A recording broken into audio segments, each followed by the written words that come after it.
Create చేసేసి graphics తోటి ఇవన్నీ సర్క్యులేట్ చేయటం ఇది చూస్తుంటే మీకు ఏమనిపిస్తుంటుంది? మీడియా పెరిగిపోయింది. అది చూసే కొత్త వాళ్ళు ఎవరైనా తులసి నాకు తల్లి లాంటిది. నాకు రాశారు, నేను మీతో ఈ గోడు వినిపించుకోవాలా సార్? ఇలా రాశారు సార్, నేను మీకు ఇంటర్వ్యూ చేయాలా?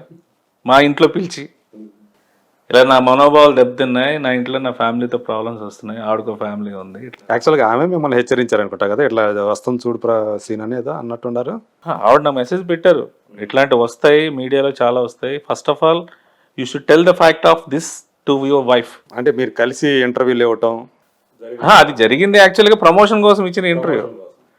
అది మా పాపం వాళ్ళకి మరి టీఆర్పీ రేట్లు లేవో, లేకపోతే ముందు రావాల్సింది 4 వీకుల తర్వాత వచ్చింది. ఆ తర్వాత మన అల్లు శిరీష్ గారి సినిమా ప్రమోషన్స్లో 1 వీక్ వెళ్ళిపోయింది. ఆ తర్వాత ఇంకో అనుకోని ప్రయాణం ఒక సినిమా కోసం వచ్చిన ఇంటర్వ్యూ అది ఆలీ గారితో.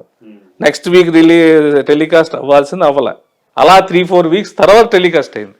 ఓకే, సో ఆల్మోస్ట్ 1 మంత్ అదేదో మా ఇద్దరు పర్సనల్ ఇంటర్వ్యూ లాగా ఇటు అది క్రియేట్ అయింది. In time in time Rajendra Prasad గారు ఉండాలా, నేను ఉండాలా, ఆవిడ ఉండాలా, ఇంకొక యాక్టర్ ఉండాలా, 4 ప్లాన్ చేశారు. ఆయన రాజేంద్ర ప్రసాద్ గారు డేట్ లేదు, ఎవరు లేరు. డైరెక్టర్ నరేష్ గారు కూడా డైరెక్టర్ మన ఈయన గారు ఉన్నారు కదా, నరసింహరాజు గారు, గారు ఆయన చేయాలి. అది లేదు, అది కుదరలేదు. సరే నా దగ్గరకు వచ్చేసరికి ఇంకా అలీ గారు చెప్పి పాపం ప్రొడ్యూసర్ ప్రమోట్ చేయాలి కదా సినిమాకి, తులసి నువ్వేనా రండి మాట్లాడండి సినిమా గురించి, ప్రమోట్ అవుతుంది. సో దానికి వచ్చిన effect it's converted to personal things. ఎవరు బ్లేమ్ చేస్తాం, ఏం చేస్తాం అంటే సమయం బట్టి ఇన్ టైం జరగకపోయినా కూడా లేట్ అయినా కూడా కొన్ని ఇలాంటి మనం ఫేస్ చేయాలి. ఇప్పుడున్న సిచ్యువేషన్ బట్టి ఏంటంటే we should face it and now don't bother about it. తెలుసు కాబట్టి నిజంగా మీకు దూషిస్తే మీరు నాకు స్ట్రైట్గా అడగొచ్చు సార్. థర్డ్ పర్సన్ వచ్చి మేబీ మీకు ఇలాగ అన్నాడంటే మీ మనసులో ఇలాగ అన్నాడు కాబట్టి మూర్తి గారిని అవహేళన చేస్తున్నాడు శ్రీనివాస్ అనేవాడు, మళ్ళీ ఇది మీకు ఇవన్నీ వేస్ట్ కదా. యాక్చువల్గా మీకు ఇది దీనివల్ల మీరేం పెద్దగా డిస్టర్బ్ అయింది లేదు నాకు తెలిసి. నేను అస్సలు మీరు బాగా నవ్వుకున్న గాసిప్స్ ఏదైతే ఉందో ఇదే అనుకుంటా. అంతే కదా. నాకేమో 45 years, ఆవిడకి 54 years. అప్పటికి నేను 50. ఇన్ఫర్మేషన్ కూడా కరెక్ట్ కాదు. ఐసైడ్ బాబు మాది ఏదో ఎవరు బాధలు అనుకుంటాయి. ఇప్పుడు ఒకళ్ళు ఊర్లోకి వెళ్తాను, నీ యాక్టింగ్ చాలా బాగుంది అంటాడు, ఇడొక యాక్టర్ అంటాడు ఇంకోడే, ఇది తీసుకో అది తీసుకో హ్యాపీ, నీ పని ఏంటి షూటింగ్ చేయడానికి వచ్చాం, వాళ్ళని పట్టించుకుంటాం. సో మీకంటే నాకు తెలిసి ఆమె కొంచెం ఇంకా ఎఫెక్ట్ అయి ఉండాలి గారు. ఆవిడ జీవితం చదివింది and more over she Shirdi Saibaba మహాభక్తురాలు ఆవిడ. అసలు ఇంకా మాకే ఇంకా చిరాకు, అమ్మ తల్లి నమస్కారం అమ్మ, నువ్వు ఇప్పుడు లక్ష్మీవారం పోటీ ఈవిడ దగ్గరికి వచ్చి చచ్చిపోతామని చెప్పన్న దీంట్లో ఉంటాం. వాళ్ళకి మనకి ఇంక ఏదేదో ఇంకంటే ఇంకేం చేస్తాం. సో ఇప్పుడు అలా అంటే ఫ్యాన్స్ ఏమవుతున్నారంటే అలా సాటిస్ఫై అవుతున్నారు, వీళ్ళిద్దరికి పెళ్లి చేసేసి సాటిస్ఫై అవుతున్నారు. మీరలా చెప్పేస్తారు, పిల్లలు కూడా పుట్టించి వాళ్ళకి గ్రాఫిక్స్. ఇప్పుడు మేము చిన్నప్పుడు ఎలాగుండేవాళ్ళం, మాకు మేము చిరంజీవి గారి ఫ్యాన్స్. ఇప్పుడు ఇంకా అప్పుడు చిరంజీవి గారి ఫ్యాన్స్ ఇంకా రాదా, ఎస్ చిరంజీవి గారు రాదా అది అని అనుకుంటాం తప్ప చిరంజీవి గారు రాదా వాళ్ళ రిలేషన్ ఏంటి అదేనేది ఈరోజు ఒక విధంగా మీ మీడియా వల్లే వాళ్ళ ఇంటికి వీళ్ళు వెళ్తున్నారు, వీళ్ళ ఫ్యామిలీ వాళ్ళు కలుస్తున్నారు, వాళ్ళు రిలేషన్ పెట్టుకుంటున్నారు, ఇలాగనేది ఇప్పుడు తెలుస్తుంది. అప్పుడు మనకు తెలియదు కదా. అప్పుడు ఎలా ఉండేదంటే సెట్స్లో ఒకవేళ సీన్ అయిపోయిన తర్వాత పొరపాటున వీళ్ళు ఒకచోట కూర్చొని హీరో హీరోయిన్లో ఒక ఆడామగ ఆర్టిస్టులు కానీ కూర్చొని మాట్లాడేది ఇద్దరి మధ్య ఏదో ఉందని చెప్పి రాసేసే టాబ్లెట్స్ ఆ రోజులో ఉండేవి, అలా వచ్చేసేది.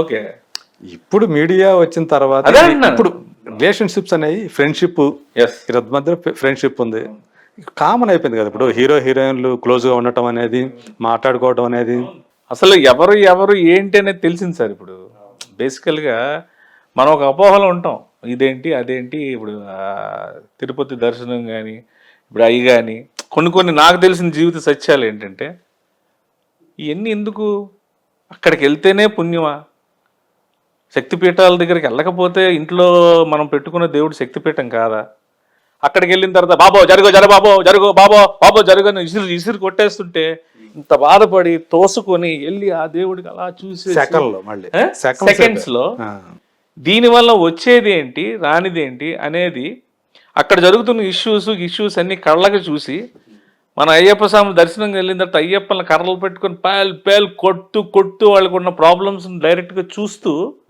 మనకు రియలైజేషన్ రాదా? అది మీ వల్ల వస్తుందండి. Because you are showing everything క్లియర్గా. ఎవరో చెప్తే మనం విమర్శిస్తాం, మూర్తి గారు మీరు దేవుడు అంటే మరీ అవహేళన చేయకండి, అయ్యప్పని ఎందుకు కొడతారు అని అంటాను. నా కళ్ళ ముందు జరిగితే ఏం చేస్తాను? మీరు లైవ్ చూపిస్తే అది ఈరోజు క్లియర్గా జనాలకు అర్థమవుతుంది ఏంటంటే, మీరు మీడియా వాళ్ళు అలా లైవ్ చూపించడం వల్ల చాలా విషయాలు ప్రస్ఫుటంగా తెలుస్తున్నాయి.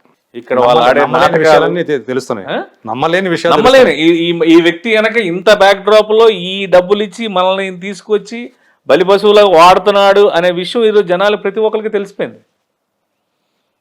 నేను వెళ్ళి నర్సంపేట వెళ్తున్నాను, ఒక 20 మంది రండి ఫుల్ గడావుడి చేసిండంటే ఏంటి, ఎందుకు గడావుడి చేసి నువ్వు ఏమి ఇస్తున్నావు చెప్పు అంటారు. ఇప్పుడు ఊరికే పాత రోజుల్లాగా జై జై జై జై అనే మనుషులు ఎవరు లేరు. నువ్వు ఏదైనా ఇస్తావా అప్పుడు ఓకే మేము చూస్తాం, 5 ఉన్నావా 6 ఉన్నావా 10 మంది ఉన్నావా ఎంత అవుద్దాయి చెప్పాడికి. ఈ కల్చర్ అనేది మంచిదే, ఎందుకంటే ఎవరి మట్టిగా వాళ్ళు ఏదో అయిపోదామంటే అయ్యేది కాదు కదా. ఏదైనా ఏది ఎలా జరుగుతుందో అలా జరుగుతుంది, అది జరుగుద్ది. ఇప్పుడు మన వేషాలు కొన్నాళ్ళు సాగుతాయి సార్. ఇంట్లో పిల్ల పెద్దదవుతుంది, పెద్దదైనాక మనకి జీవితంలో మనం ఏం చేసాము అనేది మన పిల్లలు పెద్దదైనాక మనల్ని చూపించే రిఫ్లెక్షన్ బట్టి మనకి రియలైజేషన్ స్టార్ట్ అవుతుంది. అది స్టార్ట్ అవ్వట్లేదంటే ఏంటి, ఇంకా వాడు ఇంకేదో చేయడానికి ఉన్నాడని లెక్కేసుకోవాలి తప్ప ఎవరు హ్యూమన్ బీయింగ్ అయినా రీసైక్లింగ్ స్టార్ట్ అవుతుంది.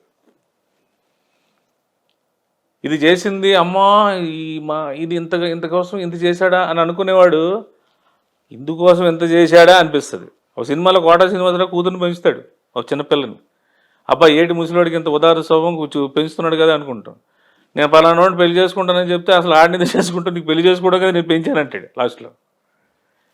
అది ఎవడని చెప్తే నమ్మం, అది రియల్గా చూపిస్తే ఏం చేస్తారు? ఇప్పుడు జరిగే న్యాచురల్ థింగ్స్ అనే కంటే దారుణమైన విషయాలు మనం చూస్తాను. ఇప్పుడు కుటుంబాల్లోనే జరుగుతున్నటువంటి with in the families with proofs and with interviews. ఎవరు విక్టిమ్ వాళ్ళు కూడా వచ్చి మాట్లాడుతుంటే ఏం చేస్తారు తెలియదు. అప్పుడు సో మీరు బాగా ఈ హైలో ఉన్నాను అనుకున్న పాయింట్ ఎప్పుడు? నాకు భయస్తుంది సార్, బేసికల్గా నేను మహా భయస్తుంది.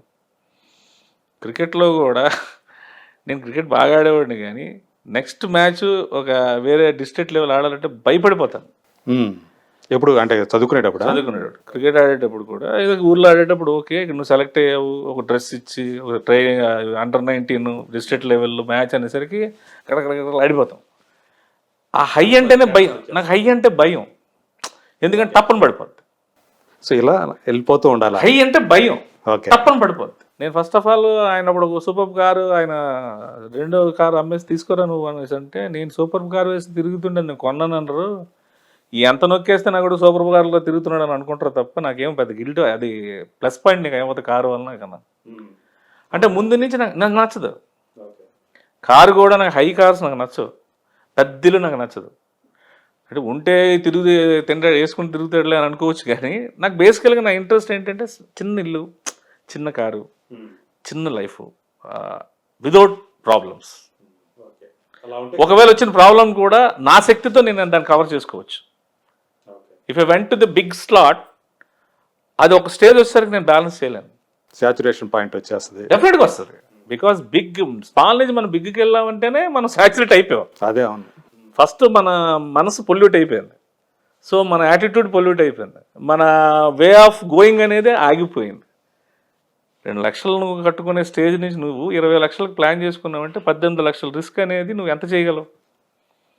ఒకవేళ 18 లక్షలు నీకు ఎవరో ఒకరు, నీ హెడ్డో నీ బాసో ఎవరో ఇస్తున్నారు అనుకో, రేపాడికి మా మనసు మారిపోయి ఏదో రాత్రిపూట మన నోరు తినకుండా ఏదో అనేసరికి టక్కన ఆపేసాడు. ఇంక 18 లక్షలు ప్రతి నెల కట్టుకోవాలి కదా.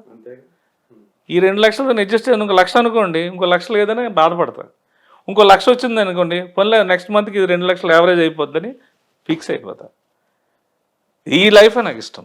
ఓపెన్ ఫ్లోర్స్ మరియు ప్రీమియం సింప్లెక్స్ హౌసెస్ రెండు కలిసిన ఒకే ఒక DTCP మరియు రేరా ప్రాజెక్ట్ ఈశాన్య ఇన్ఫ్రావారి SGR heights at Shad Nagar town. 1200 SFTలో ఇల్లు కూడా కట్టేస్తున్నారు. 70% bank loan available. Contract number 8297044545.